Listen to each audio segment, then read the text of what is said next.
Oi,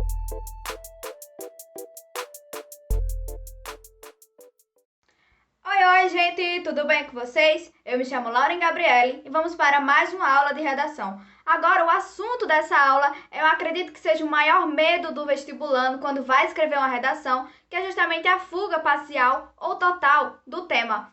As 4 principais razões para que isso aconteça é justamente o desconhecimento total do assunto, o desconhecimento do vocabulário, mas eu acredito que essas 2 alternativas elas sejam um pouco mais raras de acontecer, já que como nós somos vestibulandos, sempre estamos em contato com os assuntos da atualidade ou um pouco mais acostumados com o vocabulário do Enem.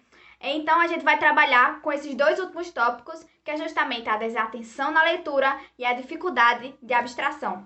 Então, galera, bora falar do núcleo temático. O núcleo temático é justamente as palavras-chave do tema e que obrigatoriamente você terá que abordar ao longo do seu desenvolvimento. Então, eu trouxe alguns exemplos para vocês. O primeiro é caminhos para combater a intolerância religiosa no Brasil. O núcleo temático é caminhos, combate e Brasil. Então, se você vai falar só de intolerância religiosa, que é justamente o assunto, você vai ter sim uma fuga parcial do tema.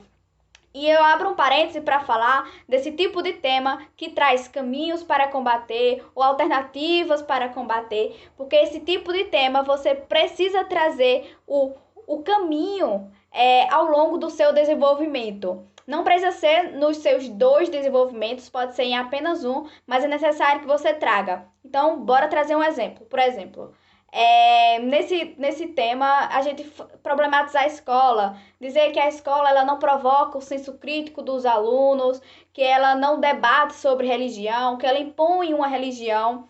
E aí, ao fim desse parágrafo, você vai colocar: desse modo, é necessário que o meio educacional se torne um meio que discuta esse assunto.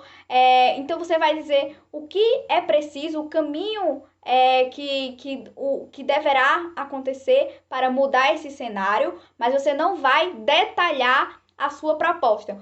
Você vai detalhar isso na conclusão. Então, temas que comecem com caminhos ou alternativas, você vai dizer o que fazer ao longo do texto, mas só vai detalhar na conclusão. Então, além desses temas que vão te pedir para colocar o que fazer ao longo do seu desenvolvimento, outros tipos de temas são aqueles que apresentam perguntas. Então, essas perguntas elas devem necessariamente serem respondidas ao longo do texto. Outras é que comecem com o porquê. Então, por exemplo, por que a violência nos estádios de futebol ainda perpetuam? Então, se a gente analisar, se a gente interpretar o que o tema está pedindo, ele quer justamente as causas. Então, você vai falar das causas nos seus desenvolvimentos. Outros são os temas que falam de atualidade, contemporaneidade. Então, a gente deve discutir a problemática na atualidade, tá certo? Então, eu trouxe mais alguns temas para a gente analisar. O primeiro esse foi o tema de 2013 do Enem, efeitos da implantação da lei seca no Brasil. Então, a gente tem que focar nos efeitos, porque se a gente só falar da implantação da lei seca, daria sim uma fuga parcial. E se a gente discutir a lei sem considerar os efeitos, se falarmos do alcoolismo no trânsito, da segurança no trânsito, daria sim a fuga parcial. Ou se a gente falar da lei seca no geral e não trazer para o cenário brasileiro. Então, a gente sempre tem que se perguntar a implantação da lei seca, ela está surtindo os efeitos satisfatórios? Se ainda não está, o que se pode fazer? Então, a gente sempre tem que trazer os problemas, os efeitos, o que está causando a lei seca, por que ela veio para o Brasil, será que não tem uma consciência coletiva da população?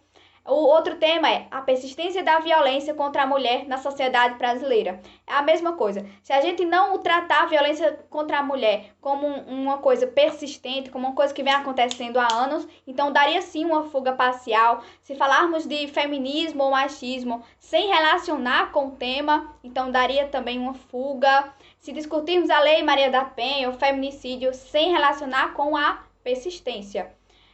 Outro tema, e esse tema foi o do Explica Enem, que é a valorização do esporte na promoção da cidadania. Muita gente considerou esse tema como só falar pontos positivos. Mas se a gente só fala pontos positivos, o que é que a gente vai falar na conclusão? Como vamos solucionar se já está tudo perfeito? Então a gente poderia trazer, por exemplo, por que o esporte ele não está sendo valorizado, ou então a gente poderia problematizar a escola, não incentivar o esporte, né? Então é isso, gente. Eu espero que vocês tenham entendido. Caso não tenham entendido, podem entrar em contato comigo. É isso, tchau, tchau!